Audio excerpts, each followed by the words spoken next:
మళ్ళీ ఎప్పుడు కనబడతానో తెలియదు. ఒకసారి మాట్లాడనివ్వండి తనివి తీరా అంటూ ఎన్టీఆర్ స్పీచ్ మొదలుపెట్టడంతో అభిమానులు షాక్ అయ్యారు. బ్యాక్ టు బ్యాక్ 2 ఈవెంట్స్లో సందడి చేసిన ఎన్టీఆర్ సడన్ గా ఇలాంటి కామెంట్ చేయడంతో ఇక మీద కెమెరాలకు, పబ్లిక్ ఈవెంట్లకు దూరంగా ఉండబోతున్నారా అన్న చర్చ మొదలైంది. ప్రశాంత్ నీల్ సినిమా కోసం ఇప్పటికే స్లిమ్ లుక్లో మారిపోయారు జూనియర్. ఫ్లాష్ బ్యాక్ ఎపిసోడ్లో వచ్చే కీ సీన్స్ కోసం ఈ లుక్ను ప్లాన్ చేశారు.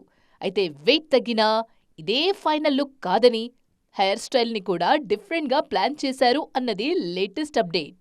ఆ లుక్ను సిలో స్క్రీన్ మీదే చూసేలా ప్లాన్ చేస్తున్నారట మేకర్స్. బిగ్ స్క్రీన్ మీద ఆడియన్స్ను సర్ప్రైజ్ చేయాలన్న ఉద్దేశంతోనే కొద్ది రోజులు అజ్ఞాతవాసంలో ఉండబోతున్నారు జూనియర్. ఏప్రిల్ 22 నుంచి తారక్ షూట్లో జాయిన్ అవుతారు. ఫస్ట్ షెడ్యూల్లోనే ఈ సీన్స్ను పూర్తి చేసేలా ప్లాన్ చేశారు.